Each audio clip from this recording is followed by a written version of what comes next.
Hello, I'm Daniel, and welcome to the Emunah Project. We here at the Emunah Project are continuing in our series of videos of advice and guidance and education and information and inspiration. And I want to talk today about an interesting thing that the Jewish people have, Orthodox observant Jewish people have, in showing oftentimes respect and honor and sensitivity to an inanimate object. Let me give you an example.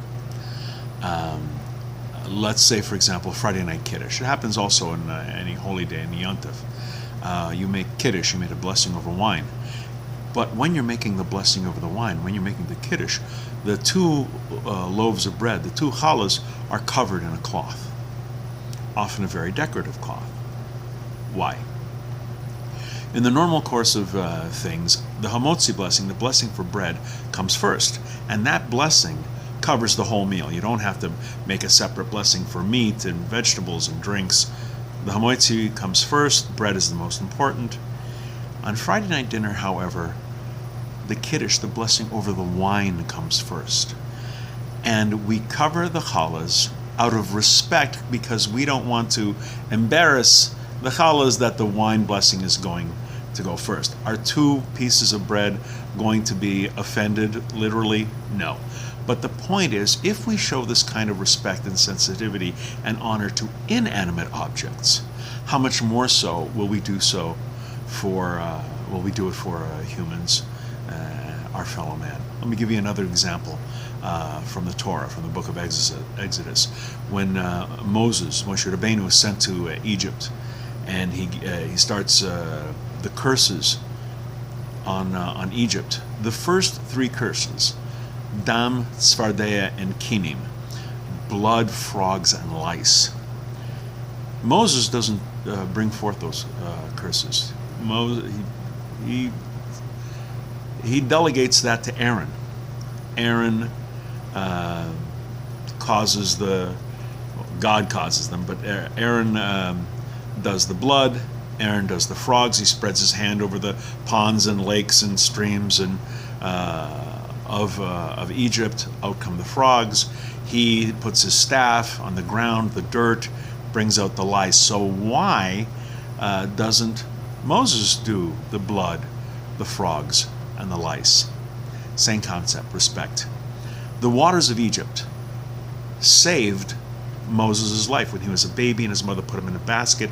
It was the Nile, it was the waters of Egypt that held him up, literally sustained him, and brought him to Basia, who is Pharaoh's daughter, who got him out of the river and eventually saved his life. So blood and frogs, since those curses came from the water, it shouldn't be Moses. He showed respect for the waters of Egypt. Similarly, it was the dust of the ground, the dirt, that covered the body of the Egyptian that Moses killed, hid him. So out of respect for the ground, the dirt of Egypt, Moses wasn't involved in bringing forth that curse. He delegated that to Aaron. The point is, we're supposed to learn from this that by showing respect even to inanimate objects, we should be developing respect and honor and sensitivity to human beings. Some people, however, in showing respect to objects, go a little too far, and since they're doing a mitzvah, they sometimes lose track of the important things. One leaps to mind. This happened relatively recently. I won't say where. The Torah scrolls are being taken out of the cabinet, taken out of the ark, and a few guys rushed forward in order to show respect for the Torah by touching it and kissing it and bringing the hands to their lips. And in so doing, in their zeal to show respect for the Torah scroll, they knocked into people, they shoved people, they stepped on their feet. It was, again, the purpose of this is to say, if we show respect to objects, even holy objects, how much more so should we respect people who are living, breathing souls? It was Rav Mordecai Kukas who made the observation that Torah literature and Judaism has very little respect for the Machiavellian doctrine that the end justifies the means in the situation that I've said. If your goal is to show respect for the Torah, running up and jostling people, stepping on their feet, shoving them, pushing past elderly congregants, the end doesn't justify the means. Because if your end is to show respect, what respect are you showing Torah by acting like a boor? Similarly with Moses.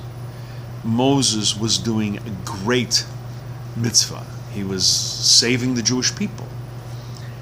And even in the midst of doing these mitzvahs, these plagues that will glorify God and save the Jewish people, even doing these great mitzvahs, he showed respect and honor and sensitivities, even when performing these mitzvahs. Again, how much more so should we act kindly to people more than we show respect? If, for example, if a holy book is on the table and its face is down, we turn it over. We don't place a secular book on top of a holy book to show respect.